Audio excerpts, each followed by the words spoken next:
이런 간증은 또 처음일 거예요. 경호형제님은 이제 훈련에 실패했다고 말씀하셨지만 사실 훈련 우리가 하는 게 아니듯이 방금 나눠주셨던 것처럼 이번 그 전도폭발 훈련 과정을 통해서 참 많은 일을 행하신 주님을 우리가 방금 들을 수 있었습니다. 경호형제님 벌써 이렇게 모임의 중추적인 전도자로 금배지까지 이렇게 성장시켜주신 주님을 찬양합니다. 예, 감사드리고요. 오늘 말씀 잠깐 나누도록 하겠습니다. 우리 함께 볼 하나님의 말씀은 누가복음 3장 23절부터 38절까지입니다. 누가복음 3장 23절로 38절.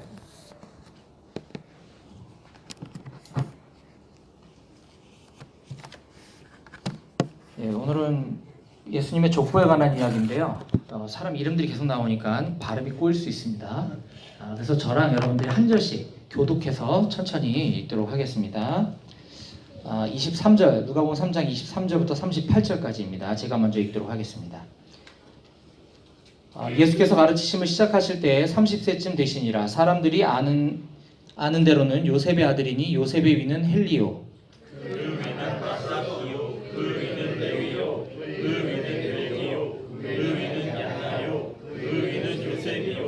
그 위는 마따디아요, 그 위는 아모스요, 그 위는 나훔이요, 그 위는 에슬리요, 그 위는 낫게요, 그 위는 마아시요, 그 위는 마따디아요, 그 위는 서머이요, 그 위는 유세이요, 그 위는 야다요, 그 위는 요하나니요, 그 위는 레사요, 그 위는 스룹바벨이요, 그 위는 스알디엘이요, 그 위는 네리요, 그 위는 레기요, 그 위는 아디요, 그 위는 고산이요, 그 위는 에마담이요, 그 위는 에르요, 그 위는 예수요, 그 위는 엘리에서요, 그 위는 요림이요, 그 위는 맏다시요, 그 위는 레위요, 그 위는 시몬이요, 그 위는 유다요, 그 위는 요셉이요, 그 위는 요담이요, 그 위는 엘리야김이요, 그 위는 멜레아요, 그 위는 맨나요, 그 위는 맏다다요, 그 위는 나단이요, 그 위는 다윗이요, 그 위는 이세요, 그 위는 호베시요, 그 위는 보아스요, 그 위는 살몬이요, 그 위는 나손이요, 그 위는 아미나답이요, 그 위는 아니요, 그 위는 헤스론이요, 그 위는 베레스요, 그 위는 유다요, 그 위는 야곱이요, 그 위는 이삭이요, 그 위는 아브라함이요, 그 위는 테라요, 그 위는 나우이요, 그 위는 스룩이요, 그 위는 르우요, 그 위는 벨렉이요, 그 위는 헤버요, 그 위는 살라요, 그 위는 가이난이요, 그 위는 아박사시요, 그 위는 셈이요, 그 위는 모아요, 그 위는 레벡이요, 그 위는 무드셀라요, 그 위는 에녹이요, 그 위는 야렛이요, 그 위는 마할랄렐이요, 그 위는 가이난이요, 그 위는 에노스요, 그 위는 셋이요, 그 위는 아담이요, 그 위는 하나님이시라. 아멘. 예, 말씀 위해서 제가 잠시 기도하겠습니다. 하나님 아버지 감사합니다. 오늘 월요일 사랑하는 우리 양재 모임 형제자매님들과 함께 모여 우리 하나님의 말씀을 나누고 또 삶을 나눌 수 있는 시간을 허락해 주셔서 감사합니다. 이 시간 우리가 복음서를 통하여서 하나님의 음성을 듣고자 하오니 이 시간 말씀해 주시고 우리에게 들을 수 있는 귀와 들을 수 있는 마음을 허락해 주시옵소서. 모든 영광 주님께 올려드리며 살아계신 예수님의 이름으로 기도합니다. 아멘. 지난 2월 20일경이었습니다. 지난 2월 20일 제가 활동하고 있는 경기도 광주에 있는 오모농협에 저녁에 이제 강의를 하러 갔습니다.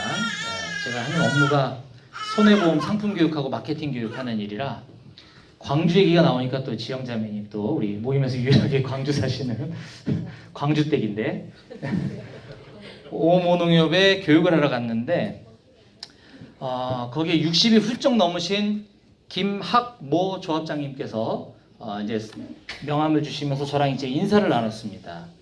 제가 이제 강사로 왔으니까 이제 조합장님이 대빵이시니까 이제 인사를 서로 한 거죠. 명함을 딱 보시면서 저한테 이렇게 물어보셨습니다. 어디 김씨세요? 그래서 딱 보는 순간 느낌이 왔습니다. 예, 저 경주 김씨 계림군파입니다. 그러니까요. 그래서 제가 이렇게 얘기했습니다.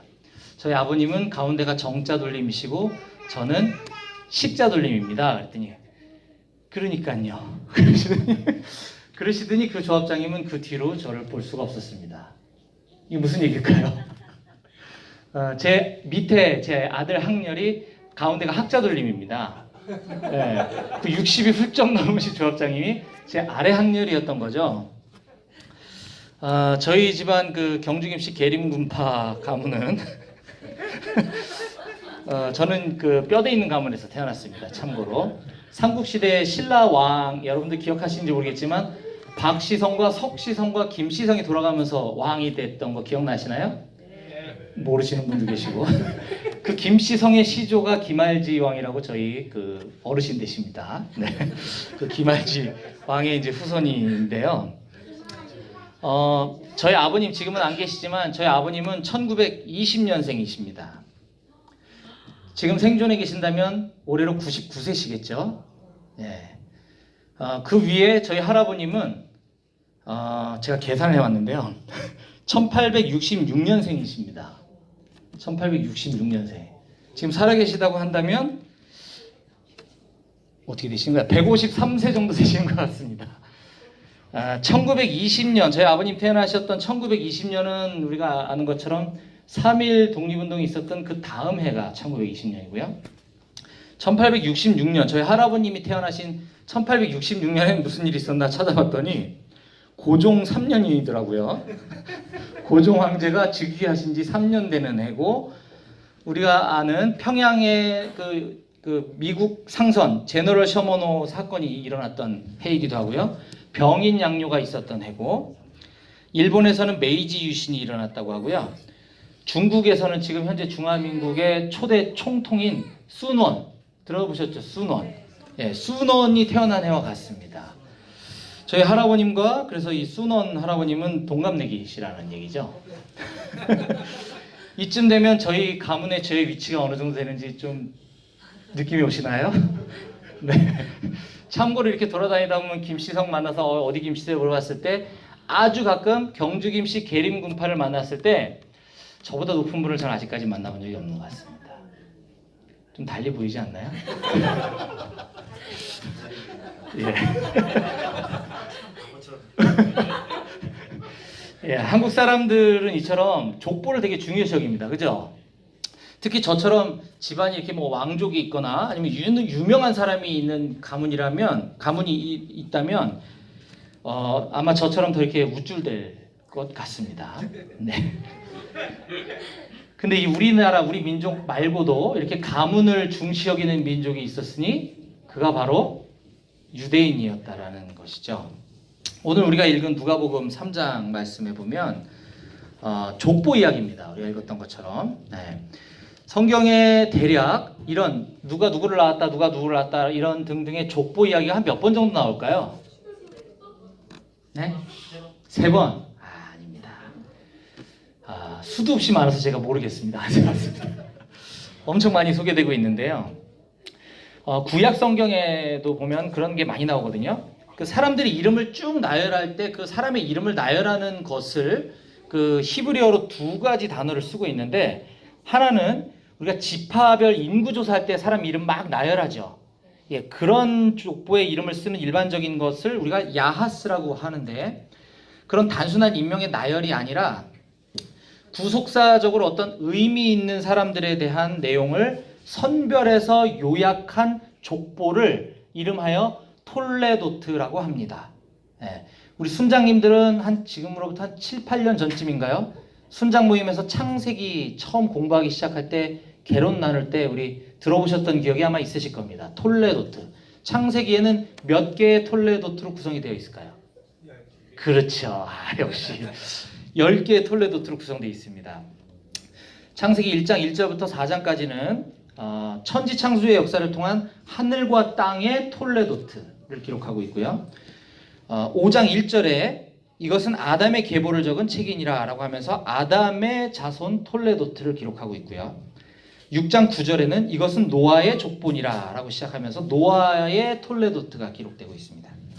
11장 27절에는 데라의 족보는 이러하니라 라고 시작하면서 데라의 톨레도트가 기록되고 있는데 사실 이건 데라가 핵심이 아니라 아브라함의 족보를 얘기하고 싶었던 거고요. 25장 12절에 보면 사라의 여종 하갈이 아브라함에게 낳은 아들 이스마엘의 족보는 이러하고 라고 하면서 이스마엘의 톨레도트에 대해서 소개를 하고 있습니다. 또 25장 19절에는 아브라함의 아들 이삭의 족보는 이러하니라 라고 하면서 이삭의 톨레도트가 소개되고 있고요. 36장 1절에서는 에서 곧 에돔의 족보는 이러하니라 라고 하면서 에서의 톨레도트를 소개하고 있습니다. 37장 2절에서는 야곱의 족보는 이러하니라 라고 하면서 야곱의 톨레도트, 이렇게 해서 총 창세기 10개의 그 족보의 이야기가 쭉 나오고 있습니다. 우리가 옛날 성경의 창세기를 보게 되면은 이 단어를 갖다가 뭐 누구의 계보는 이러하니라, 또는 뭐 누구의 뭐 사적은 이러하니라, 뭐 누구의 대략은 이러하니라, 이런 같은 톨레도트를 여러 말로 이렇게 바꿔서 사용하다가 이제 개역 개정에서는 전부 지금 방금 제가 읽었던 것처럼 누구누구의 족보는 이러하니라라고 지금 우리말 성경이 지금 용어가 통일되어 있는데, 이거는 아까 말씀드린 것처럼 구속사적으로 중요한 인물에 대한 이야기를 소개할 때 그걸 히브리에서는 톨레도트라고 얘기하고 있다라는 것이고요. 벌써 창세기에서만 10번의 족보가 지금 언급된 걸 알 수 있죠. 그 다음에 룻기서를 보게 되면 이걸 한번 찾아보겠습니다. 룻기 4장 18절. 룻기 4장 18절부터 22절은 룻기서의 가장 마지막 부분입니다. 룻기 4장 18절부터 22절 제가 한번 읽어보겠습니다. 베레스의 계보는 이러하니라. 베레스는 헤스론을 낳고 헤스론은 람을 낳았고 람은 암미나답을 낳았고 암미나답은 나손을 낳았고 나손은 살몬을 낳았고 살몬은 보아스를 낳았고 보아스는 오벳을 낳았고 오벳은 이새를 낳고 이새는 다윗을 낳았더라 라고 하면서 룻기가 마무리가 되고 있습니다. 우리가 아는 것처럼 룻기는 어느 시대를 배경으로 해서 쓰여진 책이죠? 사사시대입니다. 사사시대. 예. 사사시대에는 우리가 영적인 암흑기라고 얘기하고 있죠. 영적인 암흑기를 지나는 이 사사기와 왕정시대를 연결하는 핵심 인물인 다윗이라고 하는 하나님의 그 창세기에서 말씀하셨던 다윗이라고 하는 그 언약의 통로를 사사기 시대와 왕정 시대를 연결하는 룻기 하반부의 이 족보를 통해서 그걸 언급하고 있음을 우리가 알 수 있습니다. 또 역대기서로 가보게 되면 역대기가 쓰여진 배경은 언제냐면 포로 귀환한 시점에 쓰여진 책이거든요. 역대상 1장 1절을 한번 찾아보겠습니다. 역대상 1장 1절. 예, 역대상 1장 1절부터 4절까지 제가 한번 읽어볼게요. 아담, 셋, 에노스, 게난, 마할랄렐, 야렛, 에녹, 무드셀라, 라멕, 노아, 셈, 함과 야벳은 조상들이라 라고 하면서 역대기가 갑자기 느닷없이 생뚱맞게 아담으로부터 시작된 족보로 시작을 하고 있는 것을 알 수 있습니다. 이것은 포로기에서 귀환한 이스라엘 백성들에게 그 과거의 그 포로 시대의 삶과 앞으로의 그 미래, 즉 다시 재건될 이스라엘에 대한 어떤 그런 사명을 일깨워주기 위한 연결고리로 이스라엘의 아담으로부터 시작된 족보를 먼저 소개하고 있다라고 하는 것입니다. 또 에스라와 느헤미야도 이와 같이 이 포로 귀환 사건이 역사적으로 실제로 존재했었던 사실임을 보여주는 근거가 되기도 하고요. 또 에스라와 느헤미야에 나오는 그 톨레도트들은 그때 당시 포로지에 남아있는 백성과 또 귀환한 백성을 연결시켜주는 그런 다리 역할을 한다라고 볼 수가 있겠습니다.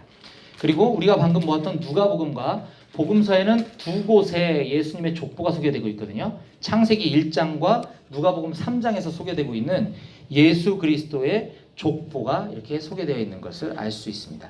자, 그러면 왜 이토록 성경에는 이 족보를 집착을 하고 있고 이렇게 많은 이야기들을 계속 언급하고 있는 걸까요?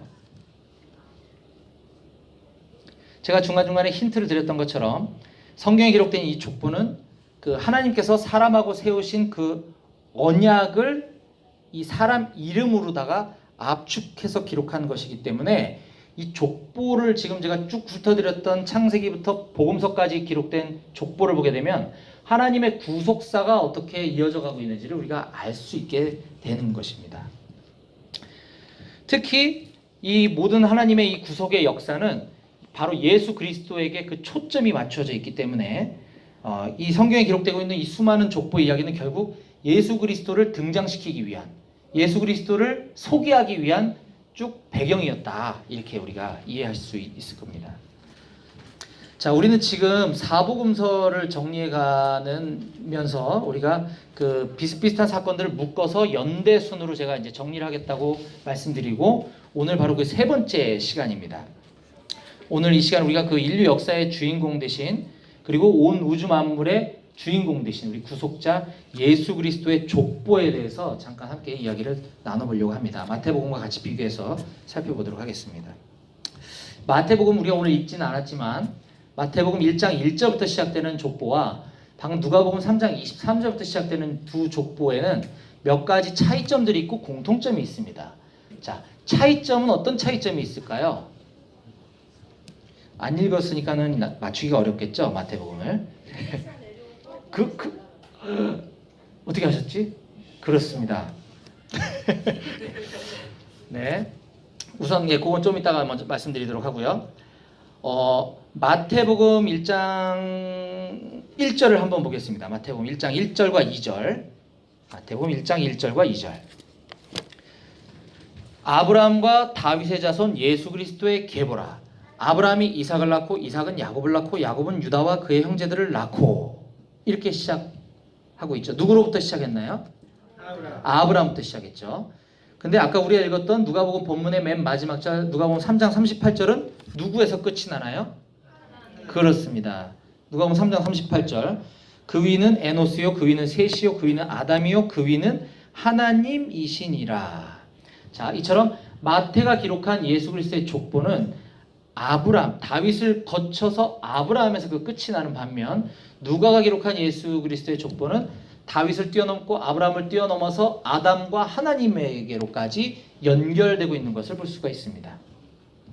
그렇기 때문에 마태가 기록한 족보의 그 대수를 헤아려보면 총 42대로 기록이 되어 있는 반면에 누가복음은 아담으로부터 예수님까지 75대가 기록되어져 있습니다. 근데 단순히 더 많아서 75대가 아니라 마태와 똑같은 아브라함에서 뚝 누가복음을 자르면 누가복음이 예수 그리스도로부터 아브라함까지는 또 55대로 기록되어 있는 걸 알 수 있습니다. 시작과 끝이 같은데 중간이 다른 걸 알 수 있죠. 이게 차이점입니다. 두 번째, 아까 양경자매님 말씀하셨던 것처럼 마태복음은 누가 누구를 낳고 누가 누구를 낳고 이렇게 내림차순 하향식으로 기록된 반면에 누가복음은 누구의 위는 누구요, 누구의 위는 누구요, 누구의 위 이렇게 해서 상향식, 오름차순으로 기록하고 있다는 것입니다.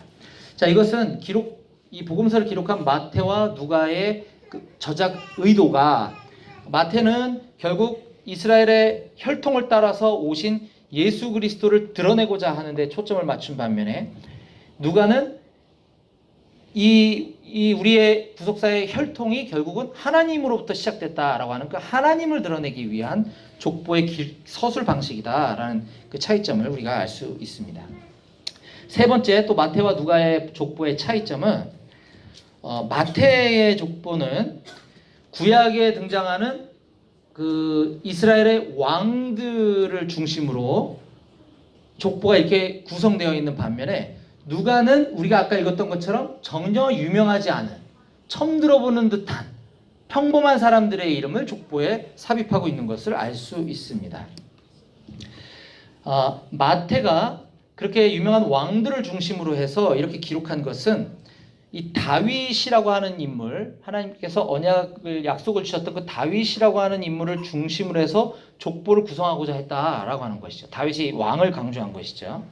그래서 우리 한글 성경에는 아까 마태복음 1장 1절이 다른 번역본도 제가 찾아봤더니, 새 번역, 쉬운 성경 다 찾아봤더니 모두 아브라함과 다윗의 자손 예수 그리스도의 계보, 이렇게 아브라함과 다윗이라고 했는데, 이게 사실은 원래는 히브리어 성경과 영어 성경도 제가 다 찾아봤는데 NIV, NASB, 킹 제임스 전부 다 다윗과 아브라함의 계보다 이렇게 순서가 바뀌어 있습니다. 그러니까 다윗이 먼저 나오는 게 중요한데, 우리가 좀 번역상 이게 다윗이 밑에 있는 사람이고 아브라함이 할아버지인데 이걸 거꾸로 소개하는 게 좀 불편했던지 우리 성경은 아브라함과 다윗의 계보라고 소개되는데 원래는 다윗이 먼저 소개되고 있는 게 맞다라는 것입니다. 이것은 바로 마태가 그 아브라함보다는 다윗에게 포커스를 두고 있다라는 것이고요. 그걸 우리가 또 증명할 수 있는 것은 아까 누가복음의 대수와 마태복음의 대수가 다르다 그랬는데 마태복음에서는 굳이 예수 그리스도로부터 바벨론 포로기까지 14대요. 바벨론 포로부터 다윗까지 14대에서 총 42대라는 것을 강조하고 있습니다. 그게 진짜 42대일까요? 아닙니다. 그것도 왜 아닌지 좀 이따가 말씀드릴 건데 굳이 거기다 14대 42대를 집어넣은 것은 그것조차 이제 약간의 그런 숫자적인 그런 건데 이 다윗이라고 하는 히브리어 자음의 숫자의 합이 14라는 것을 드러내기 위해서 마태복음 족보에 그 14대를 집어넣었다라는 것이죠. 이처럼 마태는 다윗의 후손으로 오신 예수 그리스도, 유대인의 왕족의 혈통, 아까 저희 집안 경주 김씨처럼 왕족의 혈통으로 오신 안 재밌으시구나. 혈통을 강조하기 위해서 기록한 반면 누가는 예수 그리스도의 성육신, 즉 하나님의 아들이신 그분이 인간의 모습으로 오신 예수를 강조하기 위해서 그 평범한 사람들의 이름을 의도적으로 족보에 삽입했다라는 것입니다. 특히 다윗 이후로 등장하는 인물들을 보게 되면 맏다다, 멘나, 멜리야, 맏닷, 요림, 에르, 엘마담, 고삼, 앗디, 멜기 이런 사람들 이름 성경에서 보신 적 있으신가요? 여기밖에 안 나오는 사람들입니다. 이 사람들이 전혀 알려지지 않은 생전 듣도 보도 못한 사람들이 예수 그리스도 족보에 기록되어 있다는 것입니다. 이 이유가 바로 누가복음의 저작 의도가 예수 그리스도의 성육신, 인간으로 오신 예수를 강조하기 위해서 그렇게 한 것이다 라는 이 차이점을 말씀드린 것이고요. 또 네 번째, 마태의 족보와 누가의 족보의 차이점은 마태는 그의 복음서인 맨 처음에 1장 1절에서 예수님의 족보를 처음에 시작을 하고 나서 예수 그리스도의 탄생과 이렇게 연결해서 좀 시대가 이렇게 좀 맞아가는 것 같은 반면에 누가복음은 우리가 오늘 본 것처럼 생뚱맞게도 3장에서 그 족보를 언급하고 있습니다. 마태복음이 시작할 때 족보를 기록한 거는 좀 납득이 되는데 누가복음은 왜 중간에 이 족보를 기록한 것일까요? 이상하죠? 네, 이상합니다. 이 누가복음에서의 누가의 그 저작 의도는 예수가 누구신가라는 그 저작 의도에 있어서 예수는 아까 인간으로 오셨지만 그분은 하나님의 아들이심을 강조하기 위해서 기록했다라는 것입니다. 자, 이 누가복음의 족보가 기록되어 있는 그 위치를 우리가 좀 살펴볼 필요가 있는데요. 그 바로 앞부분에 어떤 이야기가 나오나요? 누가복음 족보가 나온 그 바로 앞에 어떤 장면이 기록되고 있나요? 그렇죠. 예수님이 세례를 받으시는 장면이 나오고 있는데 이때 예수님이 세례를 받으실 때 하늘로부터 이런 음성이 들립니다. 3장 21절 22절 백성이 다 세례를 받았을 때 예수도 세례를 받으시고 기도하실 때 하늘이 열리며 성령이 비둘기 같은 형체로 그의 위에 강림하시더니 하늘로부터 소리가 나기를 너는 내 사랑하는 아들이라 내가 너를 기뻐하노라 하시니라. 너는 내 사랑하는 아들이라. 예수 그리스도가 하나님의 아들이심을 강조하고 있습니다. 그리고 나서 족보가 소개됐다 그랬죠. 아까 그 족보는 아담을 뚫고 하나님께로까지 연결됐다 그랬죠. 그래서 예수 그리스도는 하나님의 아들이심을 의도적으로 기록하기 위해서 아브라함 또는 다윗에서 멈추지 않고 하나님에까지 갔다고 아까 말씀을 드렸습니다. 또 그 족보 뒤에는 어떤 사건이 언급되고 있나요? 그렇죠. 예수님께서 광야로 나가셔서 마귀로부터 시험을 당하는 장면이 나오는데 거기에 보면 반복되는 구절이 나옵니다. 4장 3절과 4장 9절입니다.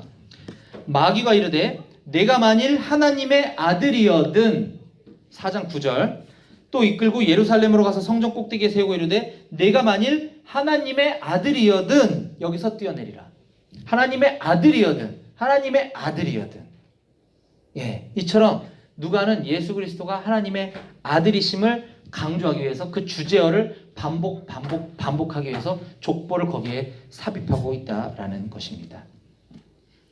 자, 그렇다면 이번에는 마태와 누가의 족보의 공통점을 한번 좀 살펴보도록 하겠습니다.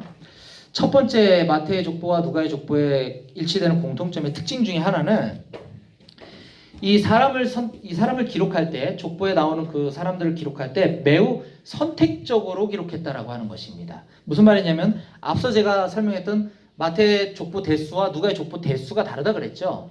예, 대수가 다르다는 것은 일치하는 사람도 있고 일치하지 않는 사람도 있는데 전체 대수도 다르다라는 것은 거기 있는 사람이 전부가 아니다라는 것을 우리가 알 수 있습니다. 이것은 당시 히브리 문학과 또 성경에서 그 습관적으로 그렇게 기록하는 방식입니다. 중요한 사람을 선택적으로 뽑아내서 기록하는 방식이다라는 것이죠. 제가 예를 하나 찾아보겠습니다. 마태복음 1장 8절 9절 한번 보겠습니다. 마태복음 1장 8절 9절.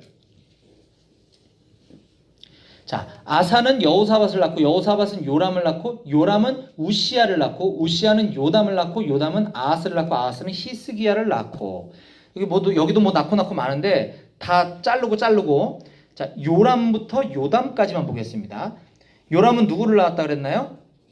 우시야. 우시야는요? 요담. 예, 요 세 명만 좀 볼게요. 자, 꼭 기억하시고 역대상 3장 11절로 한번 가보겠습니다. 역대상 3장 11절 12절. 역대상 3장 11절 12절. 그의 아들은 요람이요 그의 아들은 아하시야요 그의 아들은 요아스요 그의 아들은 아마샤요 그의 아들은 아사랴요 그의 아들은 요담이요. 참고로 여기 나오는 역대상에 기록된 아사랴는 아까 마태복음에서 보았던 우시야와 같은 사람입니다. 이거는 성경의 다른 곳에 그 근거가 있어요. 오늘 그건 설명 안 할게요. 어쨌든 아사랴와 우시야는 같은 사람이기 때문에 다시 보면 역대상에 기록된 족보에 보면 요람은 그의 아들이 아하시야고 아하시의 아들은 요아스고 요아스의 아들은 아마샤고 그 아들은 아사랴 혹은 우시야고 그 아들은 요담이고 이렇게 요람부터 요담까지 6명의 이름이 기록된 반면에 아까 마태복음에서는 3명밖에 기록이 되어 있지 않은 걸 알 수 있습니다. 이것은 성경 여기 말고도 곳곳에서 볼 수 있는 특징이라는 거죠.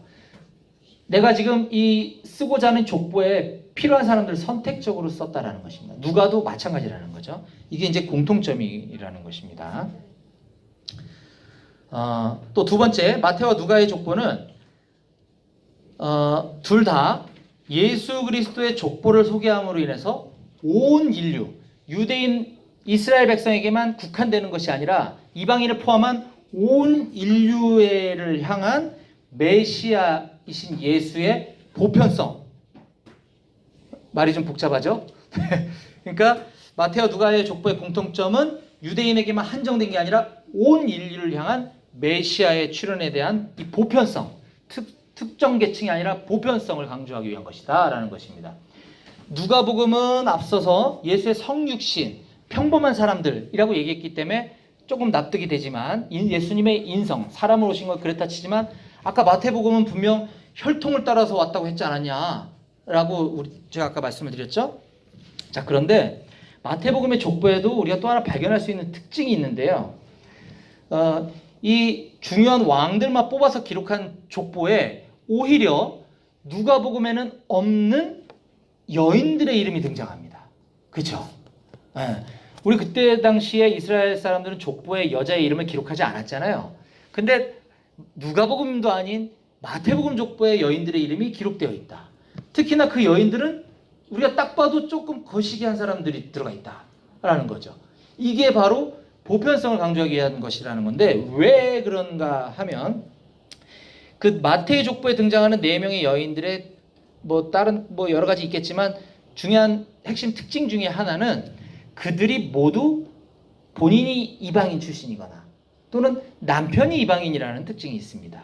자, 누구 나오죠? 제일 처음에 다말은 우리 아는 것처럼 가나안 여인이죠. 가나안 여인. 물론 이제 근친상간의 죄를 범하긴 했지만 그 다음에 나오는 라합도 역시 가나안 출신. 네, 가나안 출신 기생. 그 다음에 나온 룻은 좀 좋은 사람이긴 하지만 모압이라고 하는 이방 나라 출신 여인이죠. 모압 출신. 그 다음에 밧세바는 어디 출신이에요? 밧세바가 중요한 게 아니라 밧세바의 이름이 족보에 기록되어 있지 않죠? 우리아의 햇사람 우리아의 아내라고 소개되고 있죠. 예, 남편이 바로 햇사람 이방인 출신이라는 거죠. 그런 사람들의 조상을 타고서 예수 그리스도가 오셨다라고 하는 것은 마태복음이 의도적으로 유대인에게만 국한된 메시아가 아니라 모든 인류에게 해당되는 메시아가 오셨다라고 하는 것을 의도적으로 언급하고 있다는 것입니다. 이것은 이 마태복음 1장에 예수님의 족보가 나온 그 다음에 나와 있는 예수님 탄생 후에 찾아와서 제일 최초로 찾아와서 경배드렸던 누구요? 동방 박사들. 그 사람들도 이방인들이죠. 이것도 다른 데서는 기록하고 있지 않는데 굳이 마태복음에서만 기록을 하고 있고요. 우리가 잘 아는 것처럼 마태복음의 맨 마지막에는 어떤 이야기가 나옵니까? 이방인을 포함하여 온 인류에게 가서 복음을 전하고 제자를 삼으라고 하는 예수님의 지상명령이 나오죠. 예, 이게 바로 온 인류를 향한 예수 그리스도의 보편성을 마태는 의도적으로 강조하기 위해서 족보에 이방 여인들의 이름을 삽입했다라고 하는 것입니다.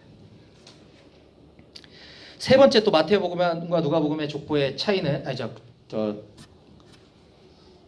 차이가 아니고 뭐죠? 공통점은 마태와 누가복음의 족보의 공통점 세 번째는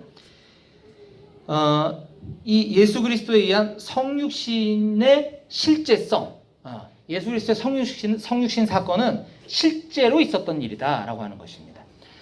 하나님이신 그분의 아들이 인간의 몸을 입고 태어난 것이 족보를 따지고 올라가 보니까 진짜였더라.